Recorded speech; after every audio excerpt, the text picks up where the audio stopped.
ូនមុនយំចេបលន់ពេញក្រោយផ្ទះព្រោះមេឃភ្លៀងខ្លាំងពេលក្បាលប្រលប់រឹកមេមិនទាន់ឃើញស្នេហ៍បរោះវ័យខ្ទង់30ស្ដាងគេរត់មកពីត្រង់ទឹកពីងវិញក៏ឆ្លៀតទៅចុចកុងតាក់ភ្លើងក្បែររោងមាន់បំភ្លឺម៉ែទឹកខ្ញុំត្រង់រួចហើយចាំមើលពេញឲ្យកូនរត់ពីបដូរដាក់ពីងថ្មីផងខ្ញុំរកទៅមើលស្រះក្រោយផ្ទះបន្តិចគេឆ្លៀតស្រដីទៅមីងសារាយជាម្ដាយពេលគាត់កំពុងជាប់ដៃឆាឈុលទៅចាំម៉ែមើលក៏បានដែរបញ្ចប់សម្ដីរួចមីងសារាយនៅទេបតបនៅចង្ក្រានជើងឆ្នាំងរបស់គាត់បន្តហើយរៀបចំយ៉ាងមានសណ្ដាប់ធ្នាប់មួយស្របក់តូចក៏ម៉ែបានអីធ្វើម្ហូបរងឈ្ងុយដល់មុខសាភ័ណ្ឌ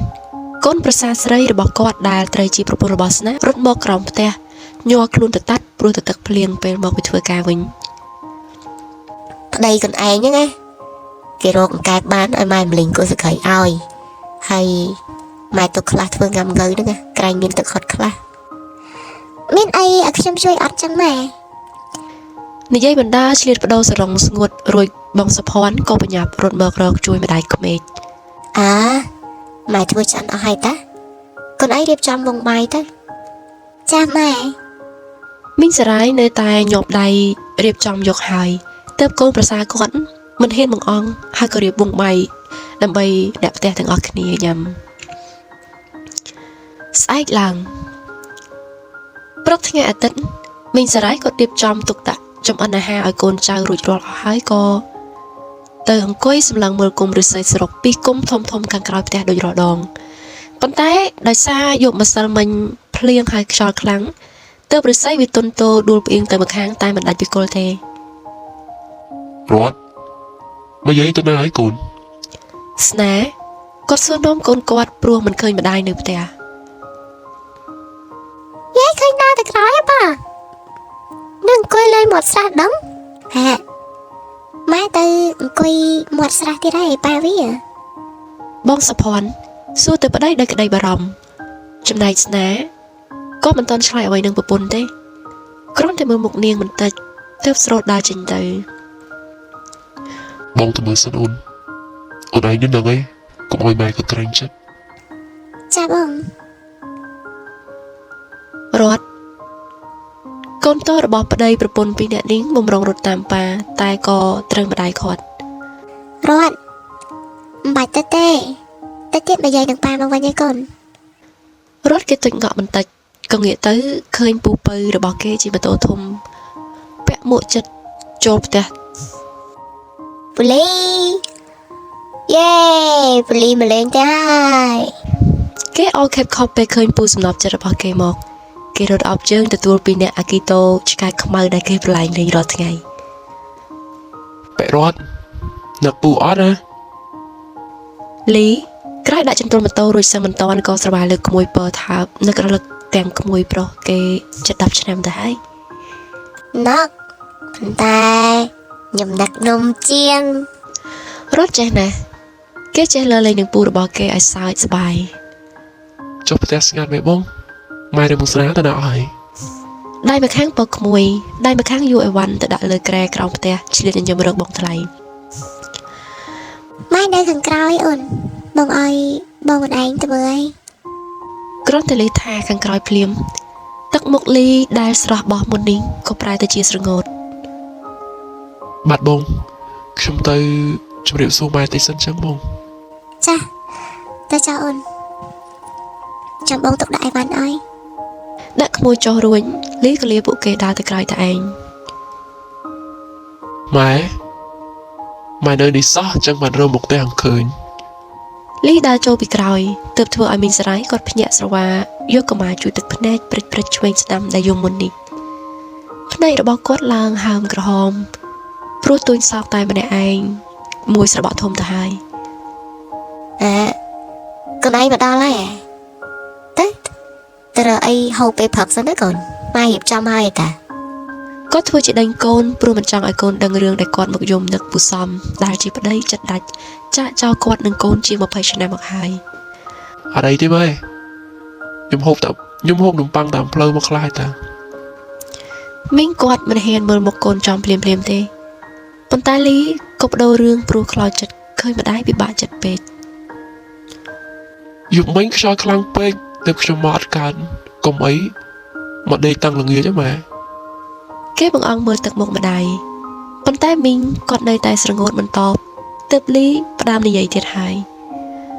ហាអើចូលរួចមកស្នាទៅណាអត់ឃើញអញ្ចឹងម៉ែ ម៉ែដេញឲ្យទៅរើផ្កាក់មកឆ្កាមើលអស័យដែលវាធ្លាក់លប៉ាត់បាយហ្នឹងណាចោលទៅតន់តនេមិនធ្វើការ គាត់និយាយទាំងសម្ដែងលលលទើបបន្តសាច់រឿងតែម្ដង កូនឯងដឹងអត់ហេតុអីបានជាម៉ែមកយំអញ្ចឹង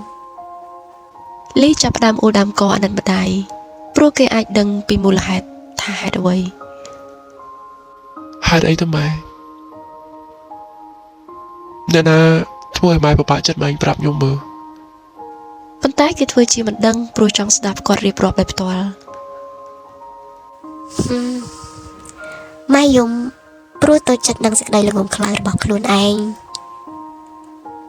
យំព្រោះតែស្មោះស្ម័គ្រនឹងមនុស្សឆ្លើមខ្មៅដូចគេម្នាក់នោះ មីងគាត់ពេបឈួលខឹងនឹងពូសំទើបបន្តរៀបរាប់ទាំងសម្លេងងួរ ម៉ែមិនធ្លាប់ប្រាប់កូនទេមុនពេលចាក់ចេញទៅម៉ែនឹងគេមិនមានរឿងល្អកកនឹងគ្នាសោះបីបន្តិចបែកអពតបានប្រហែលឆ្នាំគេលាម៉ែទៅលើស៊ីស្រុកគេសន្យានឹងម៉ែថាដរាបណារិស័យដែលយើងដាំនេះវាចេញផ្កាគេនឹងត្រឡប់មករកម៉ែវិញជាមួយនឹងជីវភាពប្រសើរជាងមុនគេថាគេមិនទុកម៉ែនឹងកូនណាចោលទេ បាទម៉ែ លីខំទប់ទឹកភ្នែកយកដៃអង្អែលខ្នងម្ដាយតិចតិចលួងលោម ប៉ុន្តែកូនមើលចោះរិស័យចេញផ្កាចេញផ្លែមួយដើមងាប់មួយដើមបន្តបន្ទាប់គ្នាអស់ទៅហើយសូម្បីសមល់បន្តិចក៏គេមិនមកអើតយើងផងគេចោលយើងឲ្យរស់នៅកំព្រាវេទនាទម្រាំម៉ែអញ្ចឹងពួកឯងបានប្រពន្ធដែរម៉ែលើសពីពិបាកទៅហើយ មីងឆ្លៀតយកក្រមាជូតទឹកភ្នែកចេញម្ដងទៀតហើយ ពេលនេះវាក៏ជាលើកចុងក្រោយដែលម៉ែនឹងទួញសោកដោយសារប្រអាត្មានិយមម្នាក់នេះដែរម៉ែឈប់ចាំហើយព្រោះដំណឹងដែលម៉ែទទួលបានម៉ែត្រៀមចិត្តទទួលសឹងតែមិនបានទេ ដំណឹងអីម៉ែ លីជ្រួញចិញ្ចាំចង់ដឹងពុនពេក កូនដឹងអត់គេមិនបានទៅរកស៊ីទល់ដែនស្រុកគេណាណីទេតាមពិតណាមុនប៉ុលពតចាប់ការនឹងម៉ែគេមានប្រពន្ធកូនរួចទៅហើយនៅរំលងយើងមកស្រុកនេះគឺគេសន្យាចោលហើយទៅរកប្រពន្ធដើមគេវិញដោយមិនប្រាប់ម៉ែឲ្យដឹងមួយម៉ាត់កូនក៏មិនឧបត្ថម្ភគេចោលយើងដាច់ផឹងតែម្ដងដូចយើងនឹងគ្មានចិត្តគ្មានថ្លើមគ្មានវិញ្ញាណ ថាម៉េចម៉ែអុកធ្វើដល់ថ្នាក់ហ្នឹង លីយកដៃគូទ្រង់យំស្លុតចិត្តនឹងម្ដាយទ្វេដង គេតូចចិត្តដែលគេទើបដឹងដំណឹងនេះគេអស់សង្ឃឹមនឹងឪពុកដែលគេតែងតែផ្ដល់ក្តីគោរពស្រឡាញ់ពីចម្ងាយតាំងពីតូចគេស្រណោះម្ដាយខំត្រុករកចិញ្ចឹមគ្រួសារធ្វើនេះធ្វើនោះមិនរើសការងារមិនរើសមុខរបរហើយគេក៏មិនភ្លេចទេសម្ដីដែលលួងលោមគេនឹងស្នើថាទ្រាំសិនទៅកូនពេលពុកខ្លួនឯងមកវិញយើងនឹងបានក្រាន់បើជាងមុនហើយមីងសារាយនឹងលីបាត់មាត់បាត់កព្រោះអូលផ្សារមួយស្របក់ទើបមីងគាត់ហាស្ដីបន្ថែម ម៉ែមិនបានប្រាប់កូននេះឲ្យស្អប់ឪពុកកូនទេតែម៉ែសូមផ្ដាំថាក្នុងនាមជាកូនប្រុសកូនមិនត្រូវយកតម្រាប់តាមឪពុកម្នាក់នេះទេហាមផ្ដាច់ធ្វើឲ្យកូនស្រីគេយំហាមផ្ដាច់សន្យាបើដឹងថាខ្លួនឯងធ្វើមិនបានហើយបើឲ្យម៉ែដឹងថាកូនធ្វើបែបនោះអ្នកដែលមិនអត់ឱនឲ្យកូនបំផុតគឺម៉ែនេះហើយ ជំនួសដោយវាចា លីលុតជង្គង់សំពាំម្ដាយពោតអោតក្បាលដល់ដី3ដងនៅមាត់ស្រះទឹកភ្នែកគេហូរមិនឈប់ព្រោះគេខូចចិត្តខ្លាំង ផាត់ម៉ែខ្ញុំនឹងគោរពហើយស្រឡាញ់នារីម្នាក់នោះដូចខ្ញុំស្រឡាញ់ម៉ែអញ្ចឹងតែកូនប្រុសម្នាក់នេះសូមមិនរំលឹកឈ្មោះពុកម្នាក់នោះទៀតទេ គេនិយាយដល់ត្រង់នេះមីងសារាយក៏ជុំកក់កាត់តែខ្លាំងអោបកូន